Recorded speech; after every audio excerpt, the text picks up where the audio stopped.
WBC के बारे में दो चार बातें आप और समझ लीजिए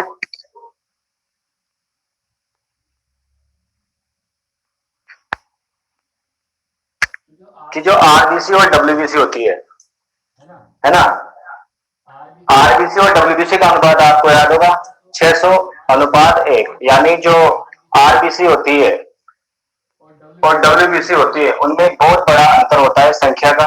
और आज हम बिल्कुल डब्ल्यूबीसी के बारे में विस्तृत अध्ययन करेंगे। डब्ल्यूबीसी की खास बात यह है कि डब्ल्यूबीसी की कोशिकाएं क्या करती है, अमीबीय गति दर्शाती है। क्या करती है? अमीबीय गति दर्शाती है। और अमीबीय गति दर्शाने के कारण इनका काम होता है मुख्यतः फेगोसाइटिस।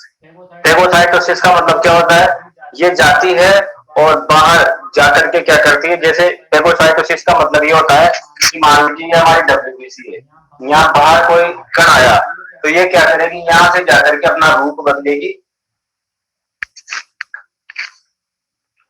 ठीक है ना, अपना रूप बदलेगी और अपना रूप बदल करके इसको चारों ओर से इस तरह से घेर लेगी, घेर करके अपने अंदर ले लेगी और अपने अंदर लेकर के उस जीवाणु को क्या कर देगी, मार डालेगी। यही काम होता है हमारी किसका, डब्ल्यूबीसी का। ठीक है, इसके बाद हम आगे चलते हैं। डब्ल्यूबीसी के बारे में हमने कल भी थोड़ी बहुत बात करी थी। तो डब्ल्यूबीसी की संख्या होती है लगभग 60,000 प्रति घन मिली, ठीक है ना, चाहे पुरुष हो चाहे महिला हो, इसकी संख्या 60,000 प्रति घन mm होती है। ठीक है, इसके बाद हम डब्ल्यूबीसी के बारे में विशेष बात कर रहे थे। तो विशेष बात वो है इसकी, देखो इसका निर्माण भी कहाँ पे होता है, अस्थि मज्जा में होता है। कहाँ पे होता है, अस्थि मज्जा में। इसके निर्माण की बात करें तो इसका निर्माण भी वही अस्थि मज्जा में होता है।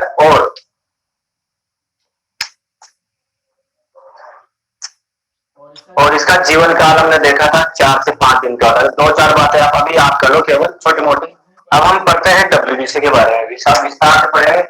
देखो डब्ल्यूबीसी होती है विद्यार्थियों, बिना टाइम वेस्ट किए हम पढ़ते हैं आगे। डब्ल्यूबीसी जो होती है, ये डब्ल्यूबीसी 2 प्रकार की होती है। कितने प्रकार की होती है? 2 प्रकार की होती है। एक तो होती है कणिकामय, एक तो क्या होती है, कणिकामय, और दूसरी होती है क्या नाम से, अकणिकामय। एक तो होती है कणिकामय, एक होती है अकणिकामय। ये हो जाएगी अकणिकामय।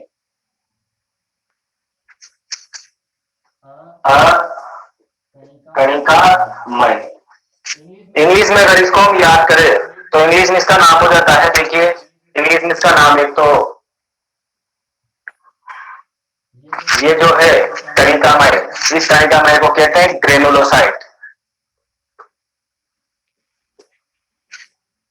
इसको तो ग्रेनुलोसाइट कहते हैं और इसको एग्रेनुलोसाइट कहते हैं।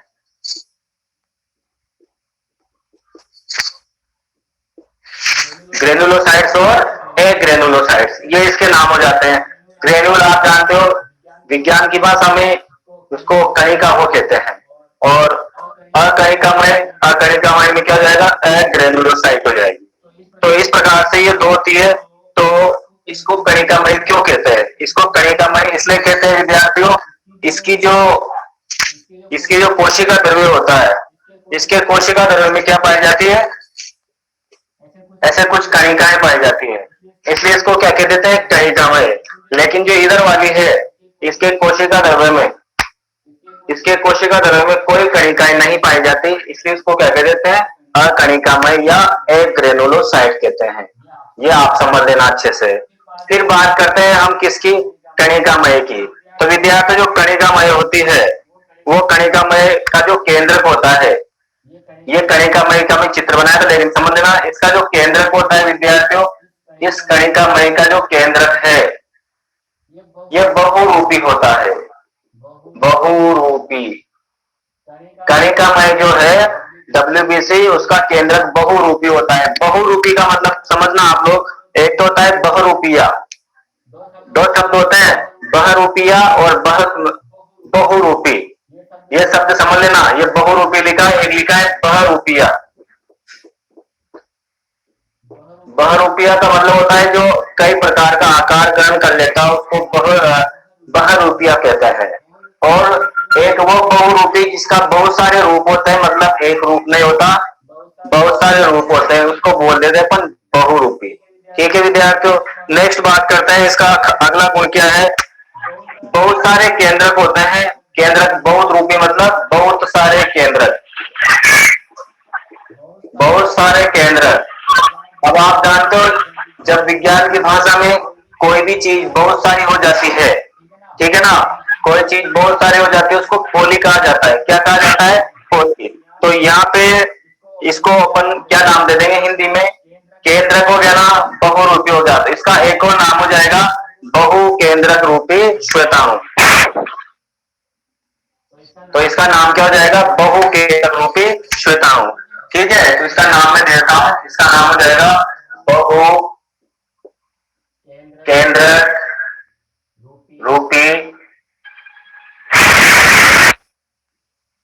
ठीक है, तो विद्यार्थी इसका नाम हो जाएगा बहु केंद्रक रूपी श्वेताणु। अगर इंग्लिश में बोला जाए तो पॉलीमॉर्फिक बोला जाता है।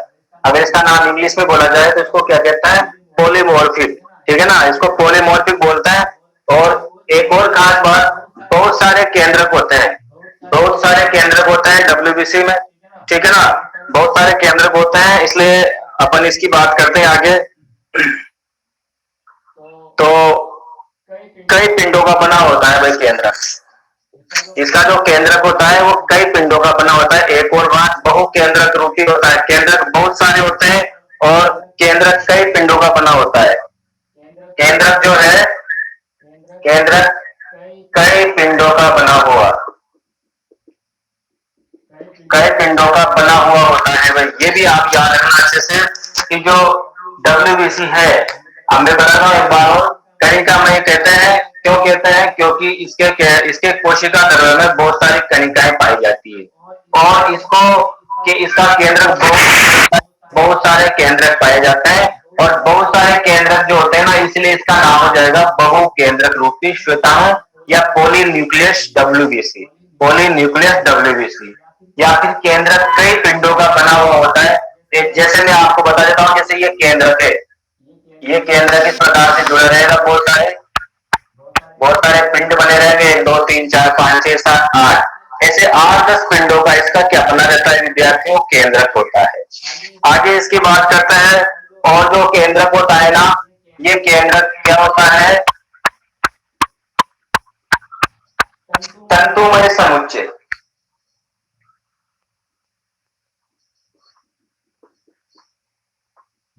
जुड़ा हुआ, ध्यान देना, इसका जो केंद्रक होता है ये केंद्रक तंतुमय समुच्चय के द्वारा जुड़ा होता है। देखो ये केंद्रक है, इस केंद्र का जो ज्वाइंट पॉइंट है उसको हम कहते हैं तंतुमय समुच्चय।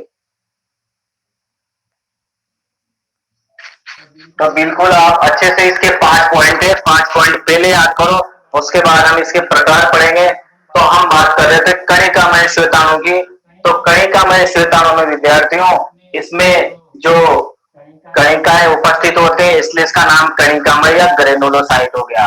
केंद्रक बहुत सारे होते हैं इसलिए इसका नाम क्या हो गया? पॉलीन्यूक्लियस या बहु केंद्रक रूपी श्वेताणु हो गया।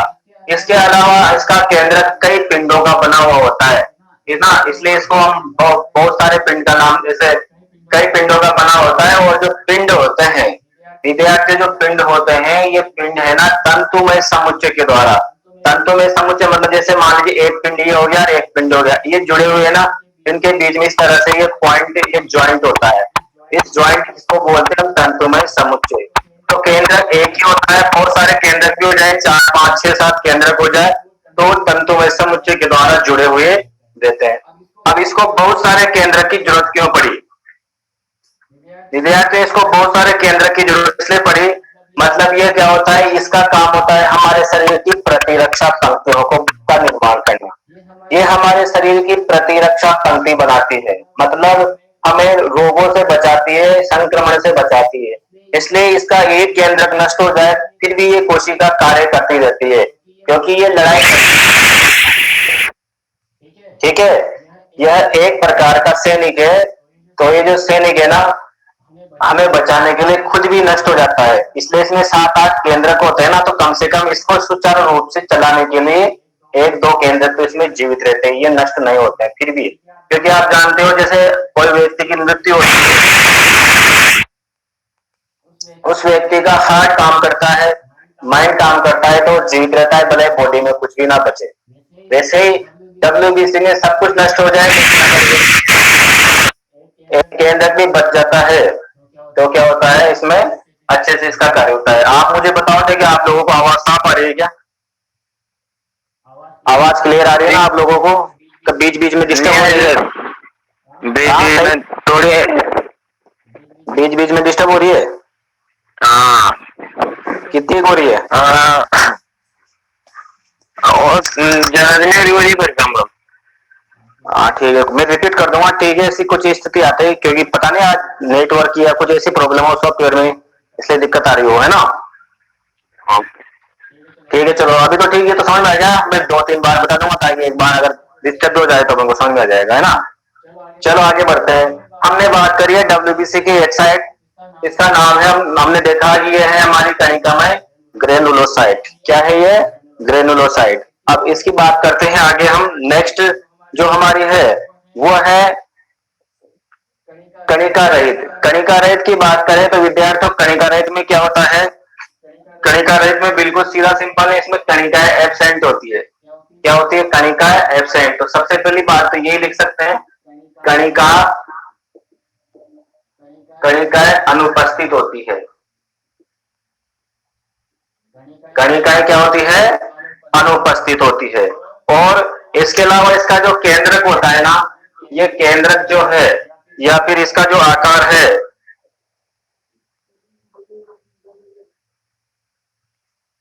वही खाने वाला होगा,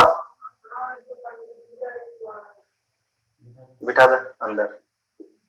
ठीक है ना? कणिकामय जो होती है, यानी इसका जो कणिकाएं होती है अनुपस्थित होती है। और इसके अलावा केंद्रक जो होता है, इसका केंद्रक थोड़ा अलग होगा। इसका केंद्रक कैसा होगा? अंडाकार। लाइट गायब हो गई।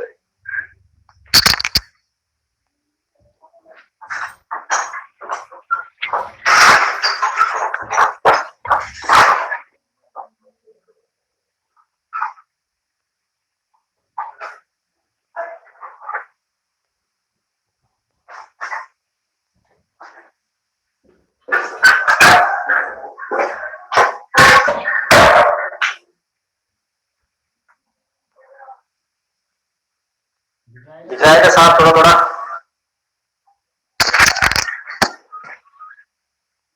या तो लाइट चली गई है फिर भी।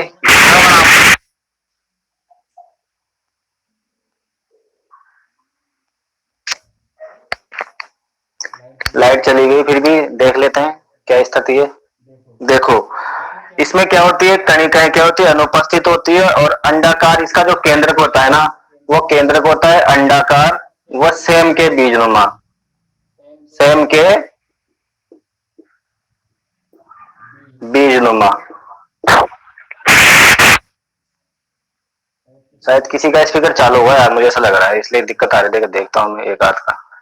गोरोमेघवाल का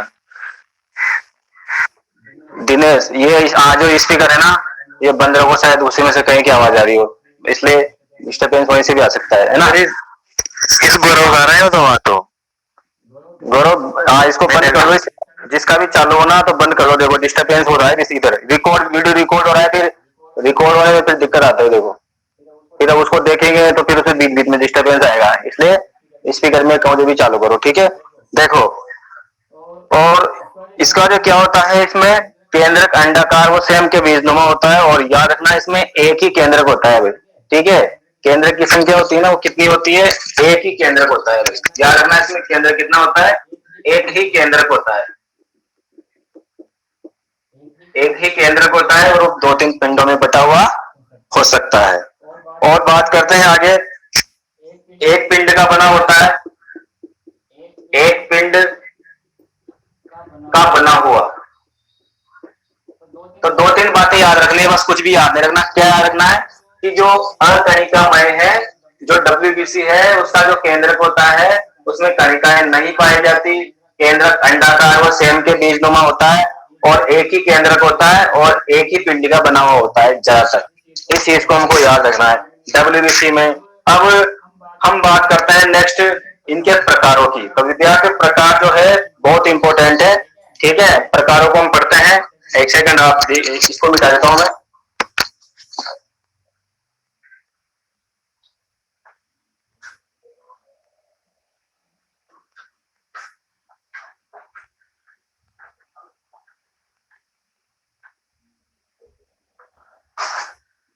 एक बार देखो ना,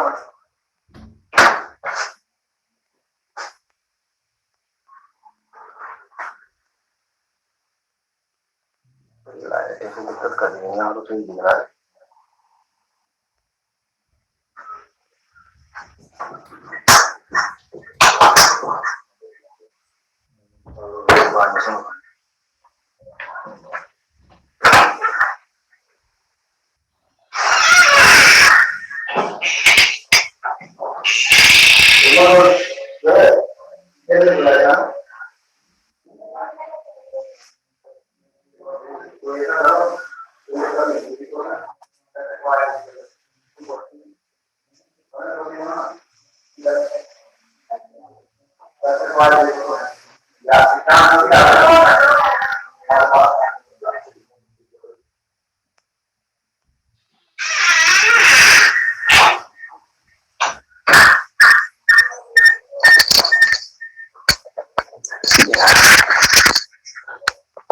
जिस किसी का भी स्पीकर होना हो उसको बंद कर लिया करो भाई, है ठीक है, क्योंकि मैं भी सुन नहीं रहा हूँ, मैंने रख दिया इसको, है ना, इसलिए कोई ये नहीं है ना। चलो देखो, अब हम बात करते हैं आगे इसकी अंतर की। तो इस तरह से अंतर करेंगे इसमें कि जो मुख्यतः हमारे पास होती है, तो ऐसे लिख लेंगे इसको, एक साइड पे लक्षण लिख लेंगे। क्या लिख लेंगे? लक्षण। ठीक है, अंतर करते हुए भी पढ़ सकते हैं, अलग अलग भी पढ़ सकते हैं। तो सबसे पहले हम पढ़ते हैं किसको, जो पहला प्रकार होता है डब्ल्यूबीसी का, यानी कणिकामय का प्रकार पढ़ेंगे। पहले किसका पढ़ेंगे? कणिकामय का। सबसे पहला प्रकार, पहले 5 प्रकार में आपको बता देता हूँ। कणिकामय के 3 प्रकार होते हैं। जो कणिकामय डब्ल्यूबीसी होती है, उस कणिकामय डब्ल्यूबीसी के 3 प्रकार होते हैं। एक तो प्रकार होता है उसका न्यूट्रोफिल्स, एक तो प्रकार होता है न्यूट्रोफिल्स, एक होता है उसका बेसोफिल्स, न्यूट्रोफिल्स, बेसोफिल्स, और एक होता है इवोसिनोफिल्स।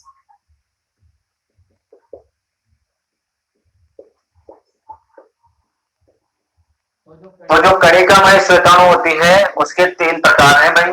एक तो होती है न्यूट्रोफिल्स, और एक होती है बेसोफिल्स, एक होती है इवोसिनोफिल्स। ठीक है, तो ये इस प्रकार से कितने प्रकार हो गए भाई हमारे पास? 3 प्रकार हो गए। तो पहला प्रकार हम पढ़ेंगे भाई, पहला प्रकार हम पढ़ेंगे। मैं आपको एक चार्ट भेजूंगा, वो चार्ट से आप पढ़ना, लेकिन क्योंकि आप बोर्ड पे पूरा नहीं बन पाएगा, लाइट भी चली गई, थोड़ी सी दिक्कत आ रही है। तो न्यूट्रोफिल्स को पढ़ते हैं सबसे पहले। न्यूट्रोफिल्स का क्या कैरेक्टर है ये देखते हैं। तो विद्यार्थी, न्यूट्रोफिल्स होती है ना, मान लो डब्ल्यूबीसी 1% है हमारी, डब्ल्यूबीसी तो 1% की होती है लगभग। जितनी सारी की सारी डब्ल्यूबीसी और प्लेटलेट्स कितनी होती है? 1% होती है।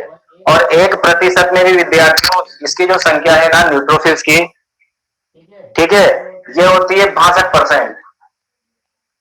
ये होती है 62% ऑफ डब्ल्यूबीसी।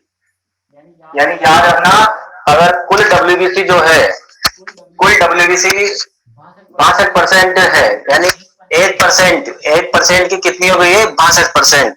टोटल डब्ल्यूबीसी की कितनी परसेंट है?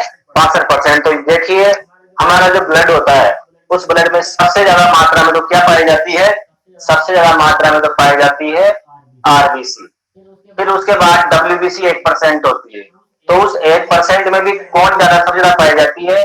न्यूट्रोफिल्स। और ये डब्ल्यूबीसी के लगभग, और इसकी संख्या कितनी होती है? इसकी संख्या की बात करें तो इसकी संख्या विद्यार्थियों 3000 से 4000 लिख लो या 7000 लिख लो। 3000 से 4000 प्रति घन मिमी। तो 3000 से 4000 प्रति घन मिमी इसकी क्या होती है? संख्या होती है। और बात करते हैं इसमें, और क्या क्या बात करते हैं इसको अभिरंजन किससे किया जा सकता है? ये तो इसकी संख्या हो गई। उसके बाद अभिरंजन, अभिरंजन समझाऊंगा मैं आपको। अभिरंजन क्या है? इसका नाम न्यूट्रोफिल्स है भाई। इसका नाम क्या है? न्यूट्रोफिल्स है। न्यूट्रोफिल्स में क्या होता है देखो, इसको एक प्रकार से अम्लीय प्लस क्षारीय, यानी अम्लीय व क्षारीय दोनों प्रकार के अभिरंजन से, यानी दो प्रकार के अभिरंजक होते हैं, दोनों प्रकार के अभिरंजकों से इसको क्या किया जा सकता है? अभिरंजित। अब अभिरंजित क्या है कि जो हमारा जो WBC होती है उस WBC को क्या किया जाता है? एक रंजक होता है इसके कोशिकांगों को रंगने के लिए। तो किससे रंगा जाता है? तो ये रंगा जाता है भाई किससे? अम्लीय और क्षारीय। इसलिए तो इसका नाम न्यूट्रोफिल से। भाई इसका नाम न्यूट्रोफिल क्यों है? क्योंकि न्यूट्रल है, ये अम्ल के प्रति भी क्रिया करती है और ये क्षार के प्रति भी क्रिया करती है, इसीलिए इसको क्या कहा गया है? न्यूट्रोफिल्स कहा गया है। ठीक है, नेक्स्ट हम बात करते हैं, इसमें केंद्रक की बात करते हैं, इसका केंद्रक कैसा होता है? तो न्यूट्रोफिल्स का जो केंद्रक होता है ना विद्यार्थियों, उसका केंद्रक होता है ना 2 से 7 पिंडों का बना होता है, 2 से 7 पिंडों का। एक एक पॉइंट आपको याद रखना है क्योंकि किताब एक साथ लिखा हुआ है पूरा है।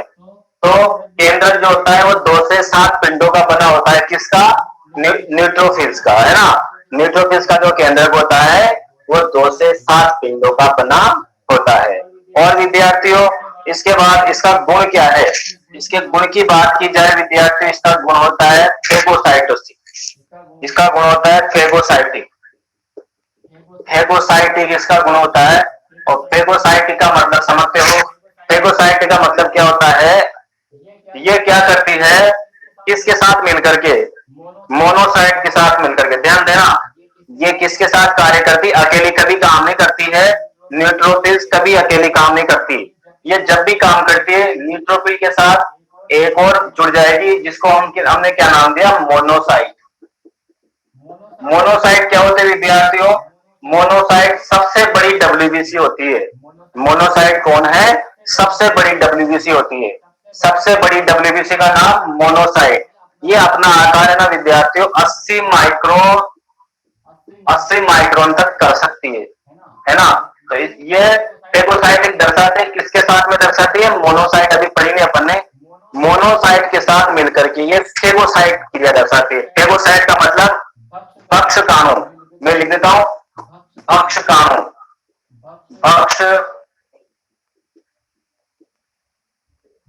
पक्षकाणु का मतलब भक्षण करने वाली। किसका भक्षण करने वाली? हमारे शरीर में प्रवेश करने वाली बाहरी कोशिकाओं का भक्षण करने वाली।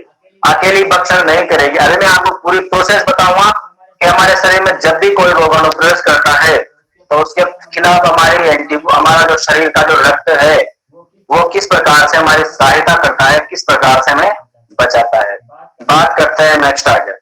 नेक्स्ट इसका जो गुण होता है, इसका कार्य क्या होता है? इसका गुण तो होता है फेगोसाइटिक, यानी ये फेगोसाइटिक प्रकार की होती है। अब इसका कार्य क्या है? सबसे इंपॉर्टेंट पॉइंट है WBC में जो न्यूट्रोफिल्स है इसका कार्य क्या है? तो इसका कार्य है जीवाणुनाशी। पहला कार्य ये जीवाणुनाशक है। क्या है ये? जीवाणुनाशक। ठीक है, ये जीवाणुनाशक होते हैं विद्यार्थी, याद रखना। कैसी होती है? जीवाणुनाशक होती है, जीवाणुओं का नाश करने वाली होती है न्यूट्रोफिल्स। और क्या होती है? देखो न्यूट्रोफिल्स क्या होती है। अब एक और चीज ये है कि न्यूट्रोफिल्स के पास ये क्वालिटी होती है कि जैसे मान लीजिए ये एक कोशिका है और ये दूसरी कोशिका है, ये तीसरी कोशिका है। इस प्रकार से हमारे ब्लड में बहुत सारी कोशिका है। इसको हम वैसे किताब में कहीं लिखा नहीं, लेकिन अपने ज्ञान में इसको एम्बुलेंस कहते हैं एक तरह से। एम्बुलेंस का मतलब ये होता है कि जब भी कोई हमारे शरीर में बाहरी आक्रमण होता है, बाहरी जीवाणु का या पैरासाइट या जो भी मोलस्का होता है, तो ये जो न्यूट्रोफिल्स है ना, तो एक कोशिका से दूसरी कोशिका, जैसे मान लो ये है, तो यहाँ से जो न्यूट्रोफिल्स है ना, ये इस कोशिका से इस कोशिका में, इस कोशिका से इस कोशिका में, इस प्रकार से एक कोशिका से दूसरी कोशिका की ये आर पार जा सकती है। तो इसके इस गुण को बोलते हैं कोशिका पारण। इसको क्या कहते हैं? कोशिका पारण। यानी एक नाम याद रखना कि हमारी जो WBC है, ठीक है, हमारी जो WBC है न्यूट्रोफिल्स है, ये इसका एक गुण होता है, ये एक कोशिका से दूसरी कोशिका में आर पार जा सकती है। इस गुण को कहते हैं कोशिका पारण। तो विद्यार्थी याद रखना, एक नंबर में आपसे पूछा जाए कि कोशिका पारण किसको कहते हैं, तो कोशिका पारण वो प्रोसेस है जब एक न्यूट्रोफिल्स दूसरी कोशिका से तीसरी कोशिका में चौथी कोशिका में ऐसे करते करते आगे बढ़ती जाती है, तो इसको हम कहते हैं कोशिका पारण। इसके अलावा इसमें और भी गुण होता है, देखिए ये इसको हम कहते हैं micro policeman of the body.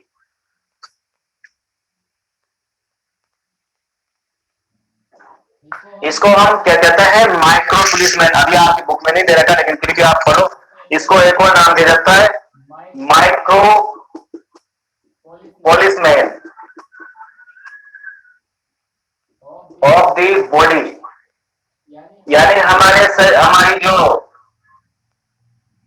हमारी जो रक्त होता है, हमारा शरीर होता है, तो हमारे शरीर का पुलिसमैन कहा जाता है। इसको हमारे शरीर का क्या कहा जाता है, पुलिसमैन कहा जाता है, micro policeman of the body. एक और नाम है इसका, एक और काम होता है विद्यार्थी, ये लिंग निर्धारण में सहायता करती है। लिंग निर्धारण में सहायता,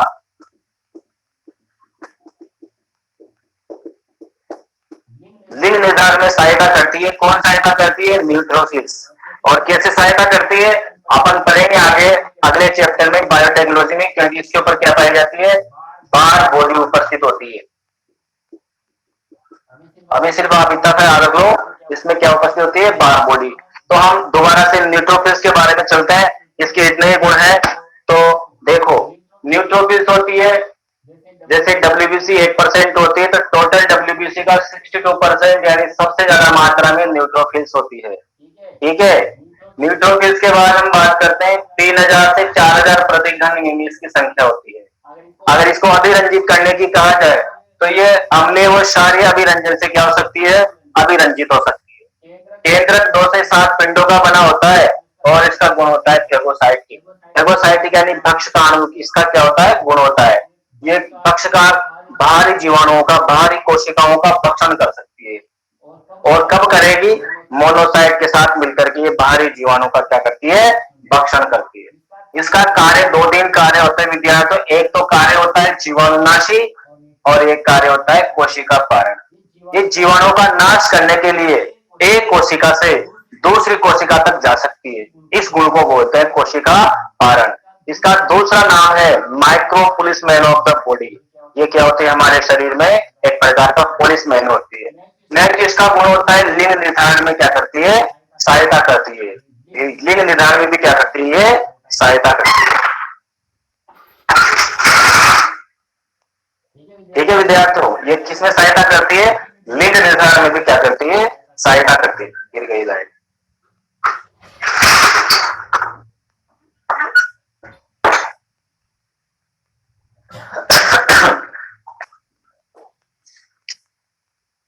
लाइट की आंख में चोली चल रही है भाई। तो हमने न्यूट्रोफिल की बात करी, ठीक है। अगर न्यूट्रोफिल में कोई दिक्कत हो तो बोल सकते हो आप लोग मुझे,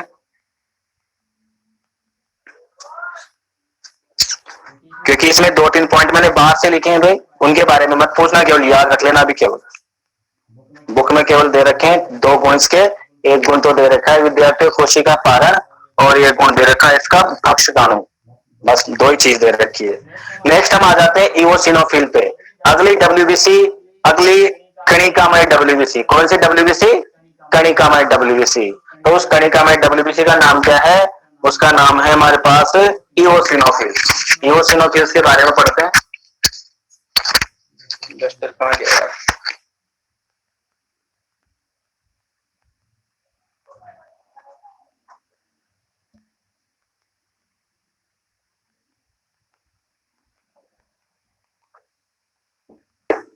गाने कहाँ चल रहा है।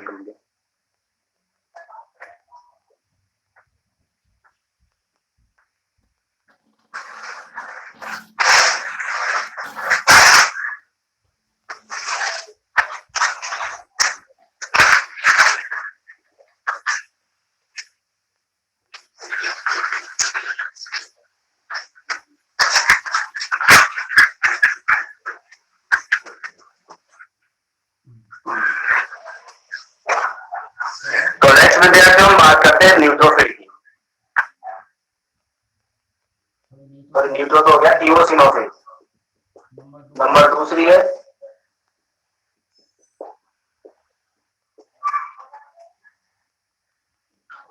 इवोसिनोफिल जो होती है, तो इस इवोसिनोफिल को इवोसिनोफिल्स क्यों कहते हैं? इसका कारण यह है कि यह एक रंजक होता है इवोसिन। तो इस इवोसिन से क्या हो जाती है, ये अभिरंजित हो जाती है, इसलिए इसका नाम क्या हो जाएगा, इवोसिनोफिल्स। बस और कुछ भी याद नहीं रखना आपको कि इसका रंग इसको इवोसिनोफिल क्यों कहते हैं। तो इसको इवोसिनोफिल कहने का एक ही कारण है, क्योंकि अम्लीय अभिरंजक होता है, उससे अभिरंजित हो जाती है। अब संख्या की बात करते हैं, वापस उसी पे चलते हैं अपने पॉइंट पे। इसका पॉइंट है पहला, इसकी संख्या कितनी होती है? इसकी संख्या होती है 2.5%। कितनी होती है?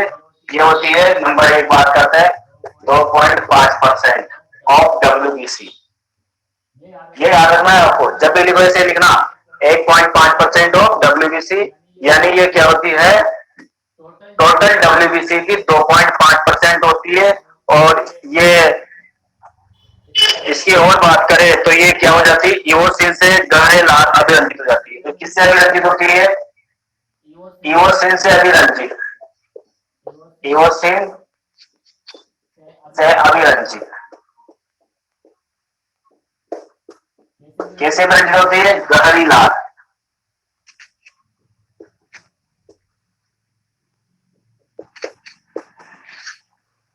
तो अभिरंजन की बात कर रहे थे विद्यार्थी, अभिरंजित हो जाती है, किससे अभिरंजित होते हैं? इवोसिन से। इवोसिन क्या होता है? एक प्रकार का अम्लीय अभिरंजन होता है। इवोसिन क्या होता है? एक प्रकार का अम्लीय अभिरंजन होता है। इस अम्लीय अभिरंजन से क्या हो जाती है, अभिरंजित हो जाती है गहरी लाल। इसकी पहचान की जाए, अगर आप इसको पहचानना चाहते हो तो ये गहरे लाल रंग की अभिरंजित हो जाएगी। किससे? इवोसिन से। मान लो आपने सोचा कि इसमें मैं वो मिथाइल ब्लू डाल दूं, क्या डाल दूं? मिथाइल ब्लू, तो उससे अभिरंजित नहीं होगी। जंतु कोशिकाओं को रंगने के लिए, विद्यार्थी एक बात याद है ना, आपको याद नहीं होगी, बायोलॉजी में आप प्रैक्टिकल करोगे, क्या करोगे? प्रैक्टिकल। तो प्रैक्टिकल करते समय आपसे एग्जामिनर ये पूछ ले कि जो आपके पास दो कोशिकाएं हैं, आपके पास क्या है, केंचुए की कोशिका है, मेंढक की कोशिका है, या विद्यार्थी आपके पास क्या है, एक द्विबीजपत्री पादप की कोशिका है। तो आप द्विबीजपत्री पादप की कोशिका को किससे अभिरंजित करोगे? आपसे क्या पूछा गया कि आपके पास, चलो एक ऐसे सुन लो आप, तो आपके पास मेंढक की कोशिका है, आपके पास द्विबीजपत्री पादप की कोशिका है, तो बताओ आप किससे अभिरंजित करोगे? किसी को याद हो तो मुझे आंसर दे, किसी को याद हो तो आंसर दे, किससे अभिरंजित करेंगे? द्विबीजपत्री पादप की कोशिका को किससे अभिरंजित करेंगे, और एक बीजपत्री पादप सॉरी मेंढक की कोशिका को किससे अभिरंजित करेंगे? बताइए भाई, किसी को याद हो तो बताओ भाई आंसर। चलो याद नहीं तो मैं बता देता हूँ, क्योंकि प्रैक्टिकल तो आपने किए ही नहीं और दर्शन करोगे भी नहीं, प्रैक्टिकल में तो ऐसा होता है। देखो तो देखिए, जो गहरे लाल रंग से अभिरंजित किया, देखो अब ध्यान रखना, जंतु कोशिकाएं जो होती है दो प्रकार के अभिरंजकों से अभिरंजित की जाती है। मतलब अभिरंजित का मतलब ये होता है कि आप क्या करोगे, जैसे मान लीजिए आपने एक बाल की कोशिका ले ली, उसको आप माइक्रोस्कोप में देखोगे ना, तो उसको अभिरंजित करने के लिए आपको एक पदार्थ दिया जाएगा, उसको बोला जाता है, या तो आपको दिया जाएगा मिथाइल ब्लू। क्या दिया जाएगा विद्यार्थियों? मिथाइल ब्लू दिया जाएगा, या फिर आपको दिया जाएगा एक और अभिरंजन जो मैंने भी नाम लिखा है, इवोसिन। या तो आपको इवोसिन दिया जाएगा या आपको दिया जाएगा मिथाइल ब्लू। और विद्यार्थी एक और होता है सेफ्रेनिन। सेफ्रेनिन भी होता है, जिससे हम पादप कोशिकाओं को अभिरंजित करते हैं। तो इस प्रकार से चीज आप याद रखना, इवोसिन से भी हो जाते हैं बहुत से सारे कोशिकाएं। तो हम बात करते हैं इवोसिन से, ये जो अभिरंजित होगी ना, तो ये गहरी लाल अभिरंजित हो जाएगी। आप सोचोगे रक्त तो लाल ही होता है, रक्त को कैसा होता है? लाल होता है। अब तब ये ऐसे होगा कि हम एक विधि होती है विद्यार्थी, जिसमें हम क्या करते हैं, अपकेंद्रण विधि होती है। तो अपकेंद्रण विधि में क्या करते हैं, हम WBC को, RBC को और प्लेटलेट्स को क्या कर लेते हैं, अलग कर लेते हैं। अलग करने के बाद अभिरंजित करते हैं। ऐसा नहीं है रक्त का रंग लाल होता है और इसका रंग भी लाल है, तो कैसे पहचानेंगे विद्यार्थी? WBC का कोई रंग नहीं होता है। समझ में है ना आपके बात? WBC का कोई भी रंग नहीं होता है। इसको जिस अभिरंजित से अभिरंजित किया जाए ना, उससे हो जाती है। अगर हम इसको इवोसिन से अभिरंजित करें तो इवोसिनोफिल हो जाएगी। अगर इसको हम बेसोफिल से करें, उससे मिथाइल ब्लू से करें तो बेसोफिल हो जाएगी। तो समझना, आगे चलते हैं, बहुत ज्यादा हमने डिटेल में बात कर ली। तो ये इवोसिन से अभिरंजित करेंगे तो विद्यार्थी ये गहरी लाल रंग की अभिरंजित होगी। केंद्र की बात करते हैं, इसका केंद्र कैसा होता है। इसका जो केंद्रक होता है विद्यार्थी, इसका केंद्रक 2 से 3 पिंडों का बना होता है। 2 से 3 पिंडों का बना केंद्रक होता है। ऐसा केंद्रक होता है, जो मैं चित्र बना देता हूं। इस प्रकार इसका केंद्रक 1, 2 और 3 इस तरह का इसका केंद्रक होता है। 2 से 3 पिंडों से मिलकर बना होता है, जो कि किससे, तंतुमय समुच्चय के द्वारा, किसके द्वारा, तंतुमय समुच्चय के द्वारा जुड़े हुए रहते हैं। और एक और भी हम याद कर सकते हैं, इसका जो केंद्रक होता है ना विद्यार्थियों, एस आकृति का, क्या मैंने दूसरा बना दिया है यहाँ पे, लेकिन इसका जो केंद्रक होता है वो एस आकृति का थोड़ा ऐसा होता है। देखो मैं इसको ऐसा बना देता हूँ, इस तरह से इसका जो केंद्रक होता है वो एस आकृति का होता है। इओसिनोफिल्स है, इओसिनोफिल्स का केंद्रक होता है एस आकृति का होता है। और इसका गुण क्या है, गुण के बारे में बात कर लेते हैं। छोटा पॉइंट है गुण। तो विद्यार्थी इसका जो गुण होता है ना, वो गुण होता है इसका एंटी हिस्टामिनिक। इसका गुण होता है एंटी हिस्टामिनिक।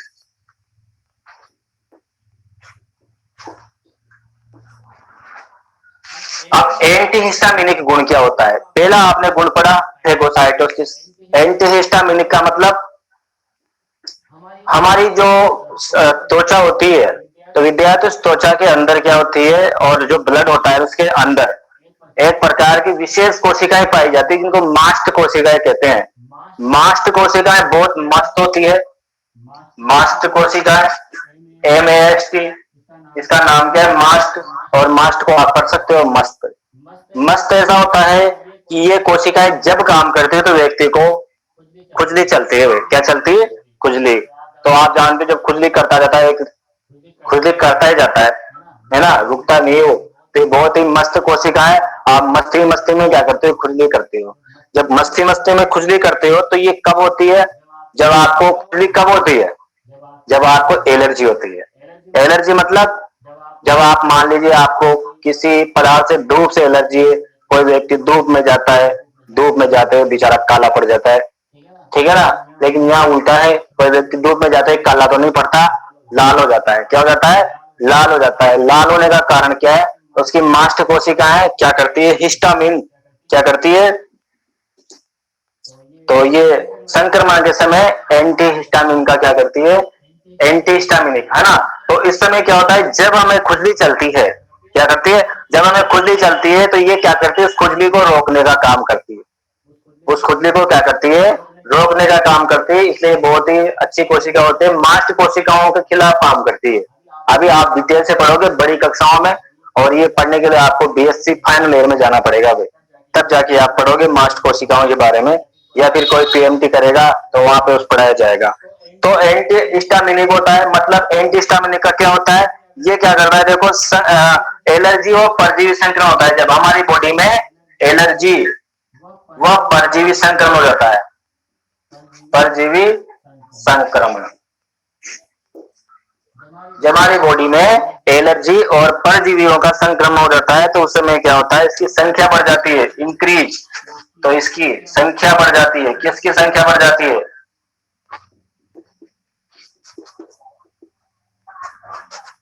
किसकी संख्या बढ़ जाएगी, इओसिनोफिल्स की। ठीक है, समझना मेरी बात को। मैं आपको क्या समझाना चाह रहा हूं कि जब भी हमारे शरीर में परजीवी का संक्रमण होगा, जब भी हमारे शरीर में एलर्जी होगी, तो उस समय इस कोशिका की क्या हो जाएगी, संख्या बढ़ जाएगी। विद्यार्थियों कैसे कैसे काम करेगी, हमारी त्वचा पे लाल लाल धब्बे हो जाएंगे भाई, जिसको आप बोलते हो दापड़ कहते हो आयुर्वेद की भाषा में, उसको आप दापड़ कहते हो। तो वो लाल लाल चकते त्वचा में हो जाएंगे। तो उस स्थिति में इसका मतलब ये होता है कि हमारी जो WBC है, WBC का कौन सा प्रकार, इओसिनोफिल्स। कौन सा प्रकार, इओसिनोफिल्स। इओसिनोफिल्स क्या हो गया, एक्टिव हो गया है। इसलिए हमारी त्वचा में दापड़ हो गए तो घबराया मत करो, मेरे दापड़ हो गए, मेरे ये हो गए, दापड़ नहीं होने दूंगा मैं। तो दापड़ होना भी अच्छी बात है। क्यों, क्योंकि ये एलर्जी से बचा रहे हैं हमको, इससे बचा रहे हैं एलर्जी को। हमें बहुत तेज खुजली चलती है, मतलब ऐसा है कि मास्ट कोशिकाएं बहुत ज्यादा सेंसिटिव हो गई, बहुत ज्यादा एक्टिव हो गई है, और हमें इतनी खुजली हो जाएगी कि हम लोटपोट हो जाएंगे, ठीक है ना। ये होते हैं। एक और आपने नाम सुना होगा विद्यार्थी, कवच की फली का नाम सुना, कवच की फली का नाम सुना होगा। कवच की फली लगाते ही हमारे शरीर में जहां भी हम लगाते हैं वहां बहुत तेज खुजली चलती है। तो विद्यार्थी जो कवच की होती है उसमें कुछ ऐसे पदार्थ होते हैं वो हमारे शरीर में खुजली पैदा करते हैं, है ना। कवच की फली में मांस कोशिकाओं को एक्टिव कर देती है और हम खुजली चला चला के, अब आप देखो धीरे धीरे धीरे धीरे फिर क्या होता है, वहां पर लाल लाल स्थान हो जाता है। चींटी काटते हुए विद्यार्थियों को, चींटी ने काट लिया, चींटी बहुत छोटी होती है, आप ऐसा मत कहना कि कुत्ते ने काट लिया तो लाल हो जाएगा, ऐसा नहीं, चींटी की बात कर रहा हूं। चींटी ने काट लिया, चींटी ने काट लिया, या एक कांटे आता है, कांटे ने काट लिया, तो यहाँ पे लाल लाल हो जाता है आपके स्थान। तो वो भी उसी का कारण है कि वहां के जो विष को पकड़ने के लिए हमारी इओसिनोफिल्स वहां जाती है, बस इतना याद रखना।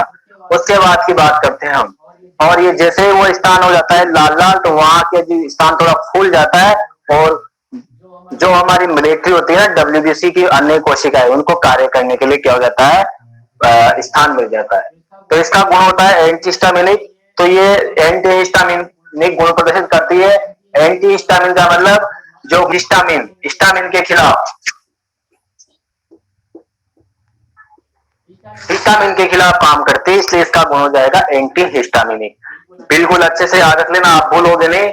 2-3 पिंडों का इसका केंद्र होता है, इसका गुण होता है एंटीहिस्टामिनिक, क्योंकि ये एलर्जी के टाइम पे एक्टिव हो जाती है और हमारे शरीर को संक्रमण से और एलर्जी से बचाती है। इस चीज को आप अच्छे से याद रख लेना। नेक्स्ट आते हैं हम आगे। इसके अलावा ये जो होती है सबसे पहले एक्टिव होती है, याद रखना, हमारे शरीर के प्रतिरक्षा तंत्र में बहुत ज्यादा बदल हो रहे हैं दोस्तों आज, ठीक है ना। तो क्या हो रहा है कि हमारे शरीर में क्या होता है, प्रतिरक्षा तंत्र होता है।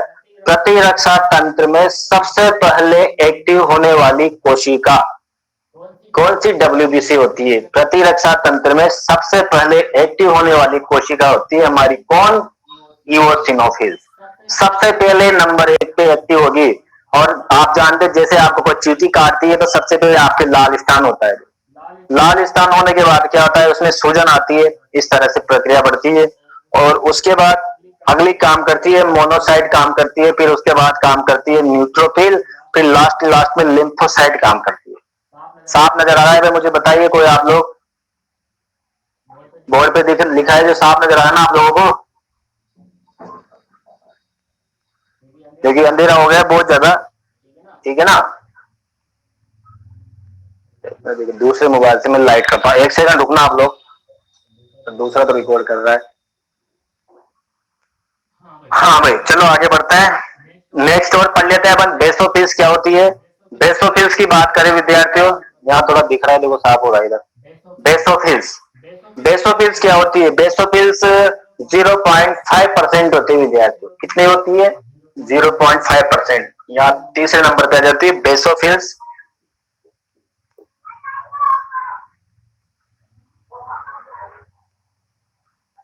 विद्यार्थियों बेसोफिल को बेसोफिल नाम क्यों दिया भाई, बेसोफिल को बेसोफिल इसलिए नाम दिया, इसका शब्द देखो आप, बेस, बेस मतलब क्या होता है, क्षार, क्या होता है, क्षार। तो विद्यार्थी ये बेसोफिल जो होती है ना, क्षारीय अभिरंजक से क्या हो जाती है, अभिरंजित हो जाती है, इसलिए इसको नाम क्या दिया गया, बेसोफिल। वैसे संख्या की मैं बात करता हूं तो ये 0% ऑफ डब्ल्यूबीसी, टोटल डब्ल्यूबीसी की, टोटल डब्ल्यूबीसी की विद्यार्थी कितनी होती है, टोटल डब्ल्यूबीसी की 0.5% होती है। और इसकी बात करो तो इसको ये अम्लीय, सॉरी क्षारीय, क्षारीय अभिरंजक से, क्षारीय अभिरंजक,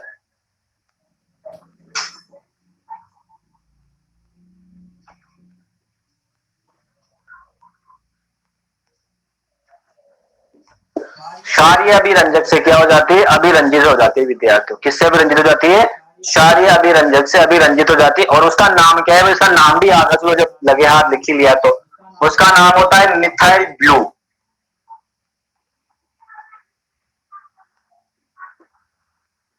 नाम क्या है, ब्लू, मिथाइल ब्लू। और मिथाइल ब्लू से कैसे जाएगी, सारे अभिरंजित कैसे अभिरंजित हो जाएगी, नीली अभिरंजित।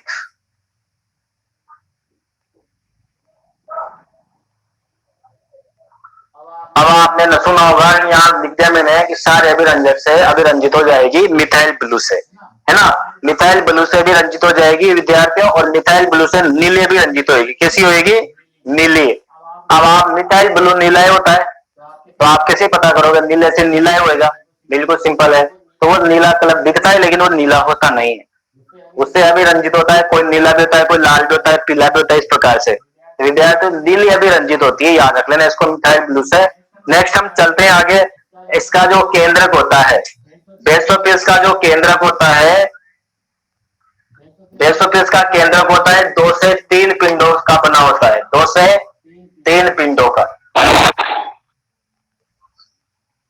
2 से 3 पिंडों का इसका केंद्रक बना हुआ होता है, याद रख लेना।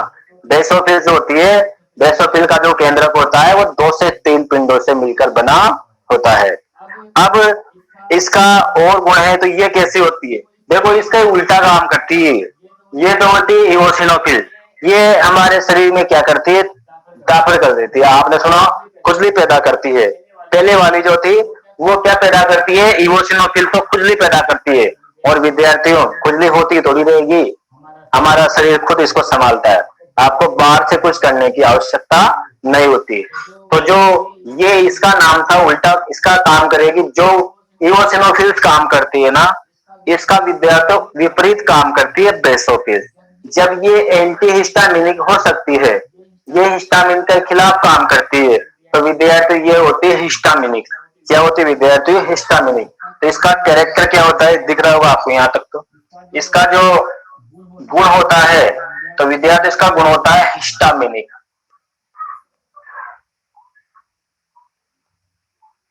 हिस्टामिनिक का मतलब मैं आपको बता देता हूँ। हिस्टामिनिक का मतलब ये होता है, ये सेरोटोनिन और हिस्टामिन का स्त्राव करती है।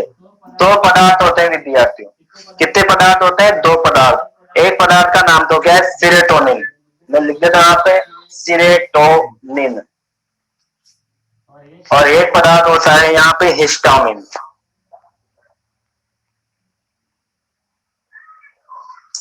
तो 2 पदार्थ होते हैं, एक पदार्थ का नाम तो सेरोटोनिन है, एक पदार्थ का नाम हिस्टामिन है। तो विद्यार्थी ये सेरोटोनिन का और हिस्टामिन का स्त्राव करती है। आप देखो जैसे ही क्या हुआ था, हमारे शरीर में परजीवी का अटैक हुआ, हमारी इओसिनोफिल ने वहां पे लाल लाल धब्बे कर दिए, और हमारी रक्त केशिकाएं जो होती है, उन रक्त केशिकाओं का आकार क्या कर दिया? बड़ा कर दिया। ये भी इसका काम होता है, मैंने बताया नहीं पहले आपको। रक्त केशिकाओं का आकार बड़ा हो गया। तो आप देखो, मान लो ये रक्त केशिका इतनी चौड़ी हो गई, ये इतनी चौड़ी हो गई, क्या इतनी हो जाएगी? क्या नहीं। एक समय ऐसा आएगा कि हमारा ब्लड प्रेशर बिल्कुल डाउन हो जाएगा, ऐसा नहीं होगा। तो हमारे ब्लड प्रेशर को मेंटेन करने के लिए ये हिस्टामिन और सेरोटोनिन का स्त्राव करती है। और ये क्या करती है? उस समय उस जो एलर्जी वाला जो वो भाग है, जहां पे क्या हो गया था, हमारी केशिका चौड़ी हो गई थी, उसको वापस यथास्थान लाने का काम करती है। तो ये होते हैं हिस्टामिनिक। तो ये मास्ट कोशिकाओं की प्रतिनिधि होती है। मास्ट कोशिकाओं को क्या करती है? एक्टिव करती है। तो इस चीज को आप अच्छे से याद रखना। बिल्कुल यहाँ तक इसमें बेसोफिल्स के बारे में आपको ये बताया गया है। अगली हम बात कर लेते हैं मोनोसाइट की। किसकी बात कर लेते हैं? मोनोसाइट की। तो टाइम कितना हो गया? वैसे 5:27 हो चुके हैं। एक और की बात कर लेते हैं अपन, है ना? ठीक है।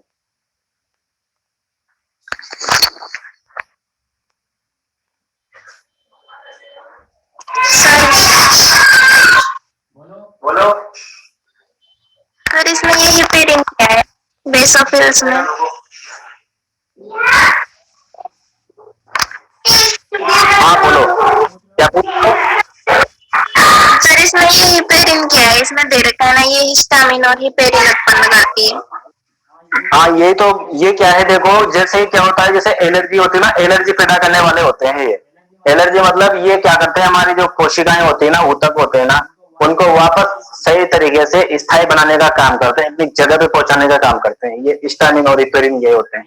3 चीजें होती है। देखो तो सेरोटोनिन भी होता है, हिस्टामिन भी होता है, और हिपेरिन दे रखा है ना। अच्छा, हिपेरिन के बारे में पूछ लो। हिपेरिन क्या होता है? एक प्रकार का रक्त प्रतिस्कंदक होता है भाई। समझना मेरी बात को। क्या होता है? रक्त प्रतिस्कंदक का मतलब होता है कि ये हमारे जो बॉडी होती है ना, इस बॉडी में जो रक्त होता है, उस रक्त को जमने नहीं देता, थक्का नहीं जमने देता, ब्लड क्लोटिंग नहीं देता। यानी हमारी जो धमनियां होती है ना, उनमें जो रक्त बहता है, वो जो रक्त बहता है उस रक्त को जमने नहीं देता। ये काम करता है हिपेरिन। एक प्रकार का ये प्रतिस्कंदक पदार्थ होता है। कृत्रिम भी होता है भाई विद्यार्थियों में, ईडीटीए मिलाया जाता है, इसका भी मैं बताऊंगा आपको आगे। अभी वो रुधिर का थक्का वाला पार्ट है जिससे वहां बदलता मैं आप लोगों को। तो यहाँ पे क्या होता है, ये जो पदार्थ है क्या नाम बताया मैंने आपको, हिपेरिन। एक और होता है ईडीटीए, किसी को नाम पूरा याद है क्या, एथिलीन डायमीन टेट्राएसिटिक एसिड, ये मिलाया जाता है ब्लड बैंक में। भाई बाहर तो हिपेरिन आएगा नहीं क्योंकि कोशिका स्रावित करेगी, ठीक है ना। तो यहाँ पे हिपेरिन का मतलब ये होता है हमारा जो ब्लड होता है ना, उस ब्लड को जमने से रोकने वाला पदार्थ होता है प्रतिस्कंदक पदार्थ, उसको कहा जाता है हिपेरिन। ठीक है, चलो आगे बढ़ते हैं अपन।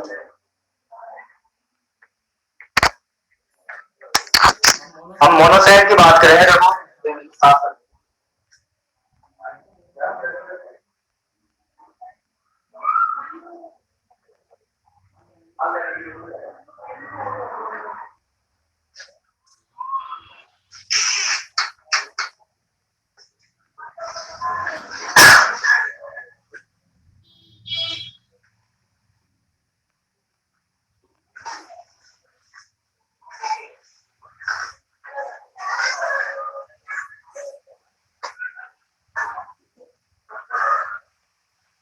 हाँ देखिए, अब हम मोनोसाइट की बात करेंगे। मोनोसाइट क्या है?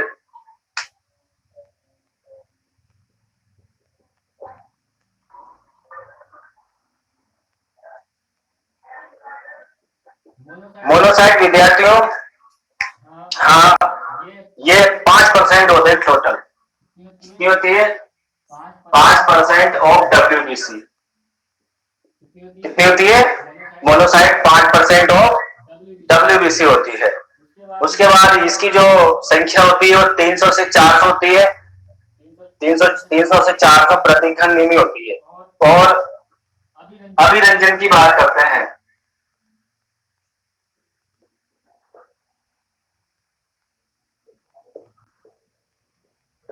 अभिरंजन की बात करें तो ये 9 नील लिखता हूं मैं।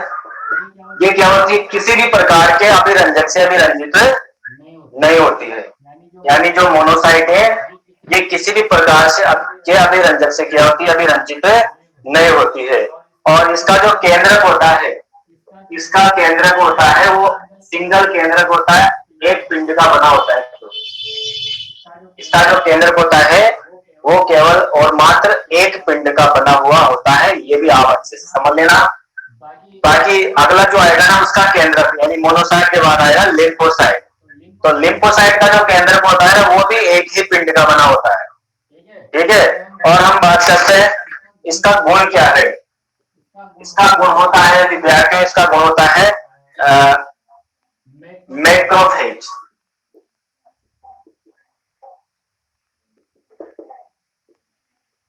इसका गुण क्या होता है? मैक्रोफेज, या इसको बोलते हैं वृत्त बक्षकाणु। इसको बोलते हैं वृत्त बक्षकाणु।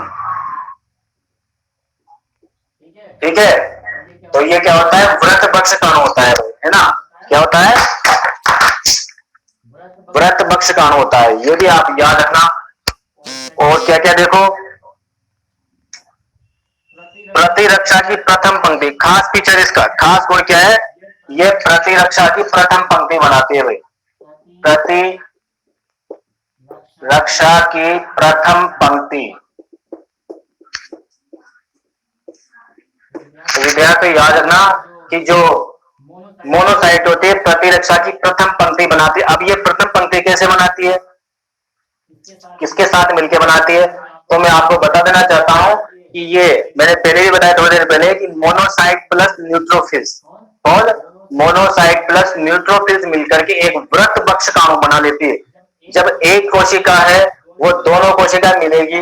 एक कोशिका ये कौन, क्या नाम था इसका? न्यूट्रोफिल्स। एक कोशिका कौन है हमारी? ये वाली, जिसका हम नाम दिया मोनोसाइट। दोनों मिलकर के एक वृत्त बक्षकाणु बना लेगी और उस वृत्त बक्षकाणु के अंदर जो बाहर का जो पदार्थ होता है, बाहर की जो कोशिकाएं होती है, उस कोशिका को पकड़ के मसल देती है, मार देती है। ये काम होता है इसका। प्रतिरक्षा की प्रथम पंक्ति बनाती है। और विद्यार्थियों में बात करो तो ये इसका आकार बहुत बड़ा होता है। ये बड़े आकार की है। कैसी है? बड़े आकार की है। और ये होती है 10 से 12 माइक्रोमीटर। 10 से 12 माइक्रोन तक होती है। 10 से 12 माइक्रोमीटर इसका आकार होता है और इसका केंद्रक भी सेम के बीजनुमा होता है, मैं आपको पहले बता चुका हूं। और ये कभी कभी क्या होती है 80 माइक्रोन तक हो जाती है। जो मोनोसाइट है कभी कभी इसका आकार है ना 80 माइक्रोन तक हो जाता है, अतः इसको बोलते हैं वृत्त बक्षकाणु। मैंने यहाँ एक शब्द लिखा है वृत्त बक्षकाणु। क्यों इसका नाम वृत्त बक्षकाणु हुआ? क्योंकि विद्यार्थी क्या करती है, ये इसका आकार है ना 80 माइक्रोन। आपने नाम सुना होगा ना कुंभकर्ण का। कुंभकर्ण होता है ना, वो अपना आकार बहुत बड़ा बनाता है, इसको कुंभकर्ण मान लो आप एक तरह से। ये पूरे के पूरे क्या कर लेता है, जीवाणुओं का भक्षण कर लेता है हमारे शरीर के अंदर प्रवेश किए हुए। तो शरीर के अंदर प्रवेश किए हुए जीवाणु को भक्षण करने के कारण बड़े से बड़े कण को, बड़े से बड़े जीवाणु को ये भक्षण कर लेता है, इसलिए इसका नाम हो जाएगा वृत्त बक्षकाणु। ठीक है, इसलिए इसका नाम क्या हो जाएगा, वृत्त बक्षकाणु हो जाएगा। और विद्यार्थी मैंने आपको बता दिया ये है, इसको आप ऐसे याद लीजिए कि वृत्त बक्षकाणु मोनोसाइट या न्यूट्रोफिल से मिलकर के हमारे शरीर में बक्षकाणुओं की मिलिट्री बनाते हैं, आर्मी बनाते हैं। क्या बनाते हैं, आर्मी बनाते हैं। तो ये उसके साथ मिलकर के न्यूट्रोफिल्स के साथ मिलकर के क्या करती है, हमारे शरीर की प्रतिरक्षा तंत्र बनाती है। तो इसको प्रतिरक्षा की प्रथम पंक्ति भी कहा जाता है। क्या कहा जाता है, प्रतिरक्षा की प्रथम पंक्ति कहा जाता है, क्योंकि ये न्यूट्रोफिल के साथ मिलकर के, किसके साथ मिलकर के, चलो लिख देता हूं एक बार आपको याद करने के लिए। Neutrophil, neutrophils plus monocyte, neutrophils plus monocyte मिलकर के हमारे शरीर में क्या बनाते हैं, प्रतिरक्षा की प्रथम पंक्ति। प्रतिरक्षा की प्रथम पंक्ति बनाते हैं। मतलब विद्यार्थियों जब पुराने टाइम पे जब लड़ाई होती थी ना, तो उसमें राजा महाराजाओं की सबसे पहले आगे की सेना खड़ी होती थी। तो आगे की सेना सबसे पहले लड़ती है। जब भी कोई बाहरी फॉरेन पार्टिकल, कोई भी बाहरी जीवाणु हमारे अंदर प्रवेश करता है, तो बिना दवाई गोली खाए सबसे पहले यही उसको नष्ट करने का काम करती है। तो विद्यार्थियों जब भी आपको सर दर्द करे, आपको छोटी मोटी चोट लग जाए, तो थोड़ी देर के लिए आप दवाई गोली का इस्तेमाल किया करो छोटी मोटी चीजों में। उससे क्या होता है कि हमारी जो मिलिट्री है ना, आर्मी, ये कमजोर पड़ जाती है। जैसे आपने क्या क्या दवाई गोली खाए, इसको क्या काम करना है, ये उसको एक्साइटमेंट देगी, तू लड़ तू लड़ तू लड़। ये भी तो काम कर रही बेचारी, इसका भी तो दिल होगा, है ना। तो ये दोनों नाराज रहती है, न्यूट्रोफिल्स और मोनोसाइट। फिर जब भी आपके शरीर में कोई परजीवी काटे होता है, ये सोचती है, आराम से पड़ी रहती है, आपका कोई इलाज नहीं करती है। ये सोची कि हाँ बाहर से आएगी दवाई भी, तब हम उठेंगे, है ना। एक तरह से शराबी वाली स्थिति हो जाएगी भाई। कोई व्यक्ति शराब पीता है ना, तो शराबी व्यक्ति को क्या होता है, जब भी वो कोई काम करता है, ठीक है ना, शराबी व्यक्ति जब भी कोई काम करता है तो बिना शराब के काम नहीं कर सकता। क्यों, पहले तो वैसे ही काम करता था, अब क्यों नहीं करता, क्योंकि उसकी कोशिकाएं एल्कोहल की आदी हो गई है। इसकी आदी हो गई है एल्कोहल। वैसे विद्यार्थी ध्यान रखा करो, अभी आप इस स्टेज में हो कि आप अपने शरीर को अच्छा बना सकते हो। कम से कम दवाइयों का यूज करो, जिससे क्या होगा, आपका जो शरीर है ना, जैसे आपको छोटा सा थोड़ा सा काम जुकाम हो गया, थोड़ा सा कुछ खाओ गोली, थोड़ा सा कुछ हो गया खाओ गोली। तो जब भी आप इस तरह से बाहर से दवाइयों का, सप्लीमेंट का इस्तेमाल करते हो, तो हमारी WBC को काम करने में जल्दबाजी करनी पड़ती है। और जब वो जल्दी जल्दी काम करते हैं तो जल्दी जल्दी थकती भी है। तो हम गोली दवाई खाने के बाद हमें लास्ट में, जब आपको पता होगा, जब आपको बुखार आती है, जब बुखार उतरती है, तो आपको बहुत ज्यादा मात्रा में क्या जाती है, थकान आ जाती है। तो उस थकान आने का कारण यही है कि आपकी WBC को आप काम नहीं करने दे रहे हो। आपने उसको दवाइयां दी है, बहुत सारी दवाई दे दे के उसको क्या कर दिया है, खराब कर दिया है, आलसी बना दिया है। तो आलसी WBC हो जाएगी हमारी। तो WBC को आलसी मत होने दीजिए, हमारे शरीर को एक्टिव कीजिए, व्यायाम कीजिए समय समय पे, ठीक है। और इसके बाद की बात करते हैं हम, नेक्स्ट एक और बच रही है, उसकी भी हम बात कर लेते हैं। चलो लिम्फोसाइट की बात कर लेते हैं। किसकी बात कर लेते हैं, लिम्फोसाइट की, ठीक है। लिम्फोसाइट में क्या है, देखो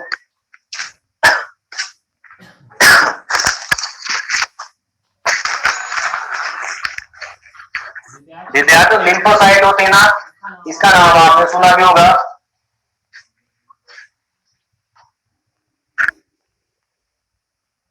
ये 30% होती है। कितनी परसेंट होती है लिम्फोसाइट, इधर जाता है। लिम्फोसाइट जो है 30% होते हैं हमारी बॉडी में total.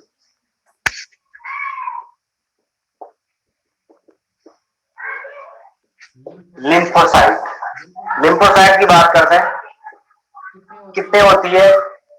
30% of WBC। Total WBC की विद्यार्थी कितनी होती है? 30% होती है। कितनी परसेंट होती है? 30% होती है। ये भी आप याद रखना। और याद रखना आप ये भी स्टेन नहीं होती, नो स्टेन। नो स्टेन का मतलब मैंने लिखा है यहाँ पे, अभी रंजित नहीं होती है ये, अभी रंजित नहीं होती है।